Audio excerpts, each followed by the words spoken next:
திருவள்ளூர் மாவட்டம் சோழவரம் அருகே இரண்டாவது நாளாக 100க்கும் மேற்பட்ட குடியிருப்புகளை தண்ணீர் சூழ்ந்திருக்கிறது. இது பற்றிய கூடுதல் விவரங்களை வழங்குவதற்காக செய்தியாளர் ஸ்ரீதர் இணைகிறார். ஸ்ரீதர், அந்த பகுதியில் இருக்கக்கூடிய மக்கள் என்ன மாதிரியான பாதிப்புகளை சந்திக்கக்கூடிய சூழல் ஏற்பட்டிருக்கு? நீரை அகற்ற என்ன நடவடிக்கைகள் எடுத்திருக்காங்க ஸ்ரீதர்? தமிழ்குமரன், திருவள்ளூர் மாவட்டம் சோழவரம் சுற்றுவட்டார பகுதிகளில் நேற்று பரவலாக 14 சென்டிமீட்டர் மிக கனமழை என்பது கொட்டி தீர்த்தது.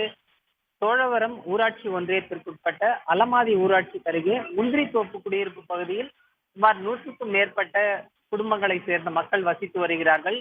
இந்த குடியிருப்பு பகுதியில் மழைநீர் வெளியேற வழி இல்லாமல் நேற்று முதலே தேங்கி இருப்பதாக இந்த பகுதி மக்கள் வேதனை தெரிவிக்கின்றனர். 2 நாட்களாக குடியிருப்பு பகுதிகளை முற்றிலுமாக மழைநீர் சூழ்ந்திருப்பதால் அவதிக்கு ஆளாகி வருவதாகவும், ஆண்டுதோறும் மழைக்காலங்களில் இதே நிலை நீடித்து வருவதாக இப்பகுதி மக்கள் குற்றச்சாட்டுகளை முன்வைக்கிறார்கள். மழைநீர் எளிதாக வெளியேறும் வகையில் வடிகால் வசதியை முறைப்படுத்தி தர வேண்டும் எனவும், வடிகால் வசதி இருந்தால் அதிக அளவு மழை பெய்யும் பொழுதும் மழைநீர் எளிதாக வடிந்து விடும் என்பதால் பெரிய அளவில் பாதிப்புகள் இருக்காது. மழைநீர் தற்போது சூழ்ந்திருப்பதால் பூச்சி உள்ளிட்ட பல்வேறு பாதிப்புகளை சந்தித்து வருவதாகவும் பொதுமக்கள் வேதனை தெரிவிக்கின்றனர். உடனடியாக அரசு தங்களுக்கு இந்த மழைநீர் வெளியேற்ற நடவடிக்கை எடுக்க வேண்டும் என கோரிக்கை வைத்துள்ளனர். தமிழ்குமரன், தகவல்களுக்கு நன்றி ஸ்ரீதர். உடனுக்குடன் செய்திகளை தெரிந்து கொள்ள சன் நியூஸ் பெல் ஐகானை கிளிக் பண்ணுங்க.